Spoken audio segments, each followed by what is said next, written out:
Oh, BKB. Started on trying to figure out how to get all the lighting in here. I got the three white ones for the front headlights. I have two 3mm ones and one 5. And this kit has the clear dome for ease of lighting, but the front headlights, they didn't make easy at all. This was one solid piece here. This is the front where the main light goes. And this was all solid, so I had to cut this out, and I had to clip the alignment peg here. Then I had to cut the front of this out. This is where the clear lens goes. So this whole thing is eventually going to go together like this. Now, there's these little slots here that's supposed to, light is supposed to shine out of those as well. So that's why I cleared off so much of this, is so hopefully some light will shine out those. I don't know how well that's going to work, because now it's really thin plastic, and so there's probably going to be a big issue with light leak there. But well, we'll try it, see what happens. So 5mm goes in here. I'm going to cover the inside of this with some aluminum foil to help cut down on the light leak, and then mount the light, the LED in there with some probably some epoxy putty to get it center, and then cut a little groove in the back to run the wires.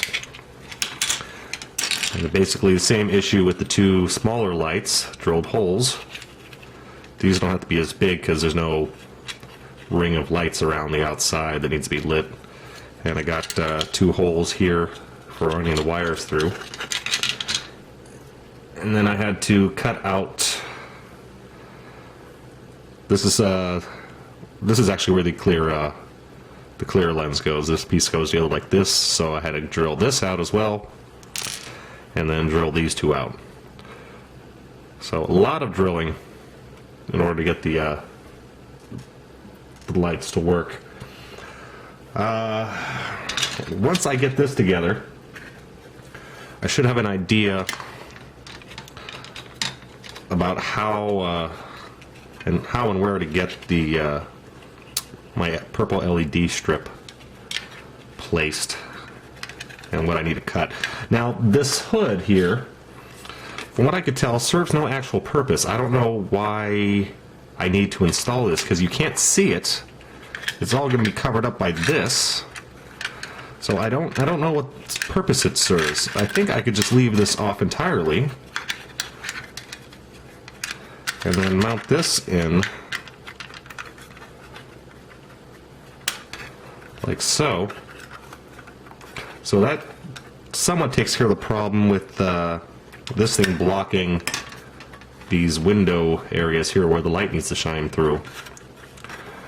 There is still going to be that major problem of light leak, but like I said before, if I get it mounted correctly, I might just have a nice purple glow coming out the bottom, which may not look too bad. I don't have the LED tape yet. It's held up in the mail.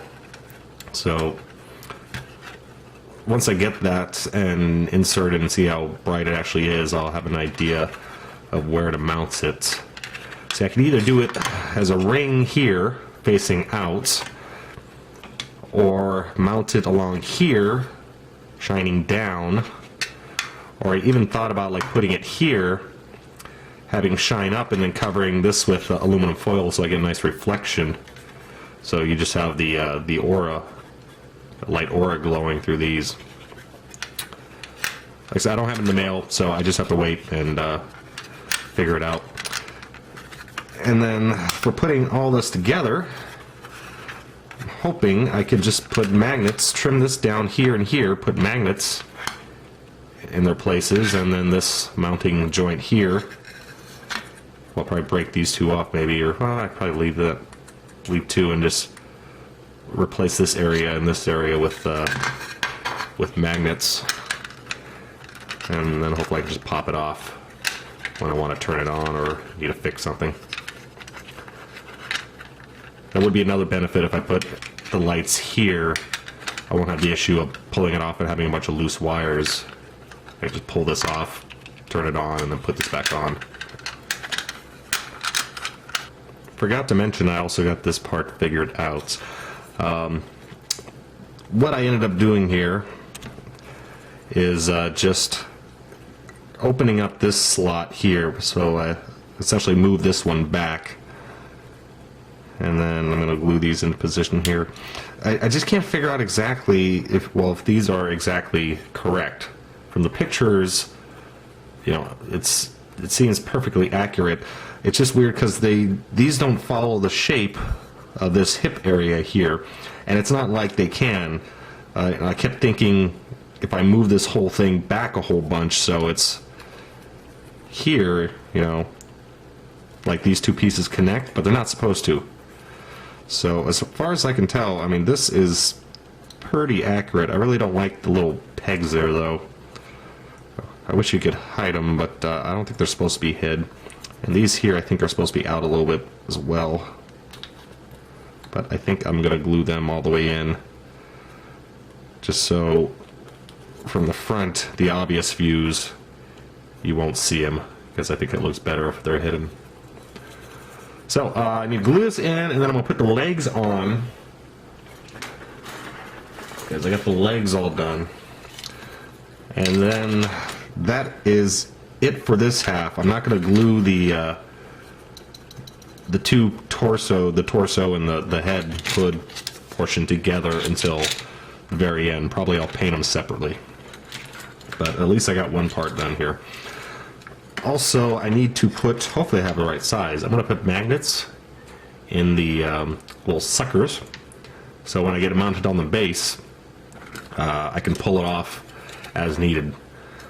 Because this thing is supposed to be like 18 inches tall. If I do a base and everything, it's going to be this monstrous gangly thing that is eventually going to break off. So I'm hoping the magnets will prevent any structural damage as this thing gets moved or carried about or what have you. So one thing that has to be addressed with this kit is a busted spike. These are the spikes that go on top of the hood, and you can see one here is bent, and that's how it was when I unwrapped it. It's not supposed to be bent, it's supposed to be straight like the others. So to fix that, I am just going to take some plastic cement and brush it on the little curved part here, and this will soften the plastic, slightly melt it, basically just like as it would if you're putting two pieces of plastic together. And so I'm going to let that sit for a few seconds till the plastic softens up, and then I could bend this back out.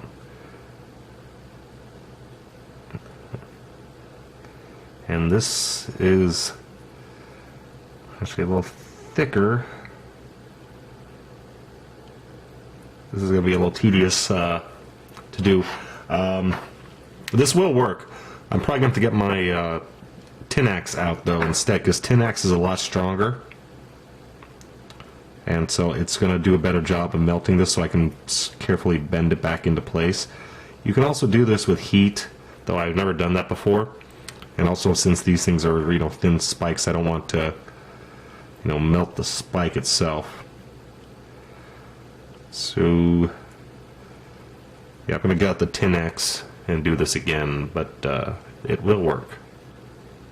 So trying this again with my super duper extra strength tin axe, and you can see it's actually working now. So now I just have to hold it in this position for a long time until the plastic solidifies again. But if I take it off, you can see it's getting a lot straighter. And if I can't straighten out entirely this time, I'll let it dry completely and then give it another coat. I don't want to coat it now while it's still soft, because tin axe is very strong and it will just melt right through the piece. I can see right now it actually thinned it a bit, which is not good, but it should be fine once everything's all together. So before I put the lower portions of this guy together, I'm putting magnets in the feet, little suction cups there. They're cut out, so it makes it easy to do this. I'm just filling them with a little bit of epoxy putty to flatten on the surface, and then I got some magnets here. They're probably, oh, I don't know, 5 millimeter, I guess. Very thin, very powerful still. 2 done. And to make sure that I get them in the right direction, which I have done before, I've screwed this up before. Basically, I have the ring of magnets, and I'm taking off them one at a time, putting a black mark on the with a magic marker, putting a black mark on there for the side that needs to go inside the model. So that helps me get it so I don't screw it up. So this epoxy putty is still wet.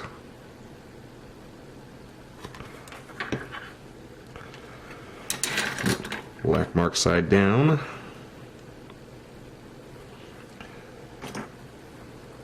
A wooden brush handle. Just make sure I get it flat.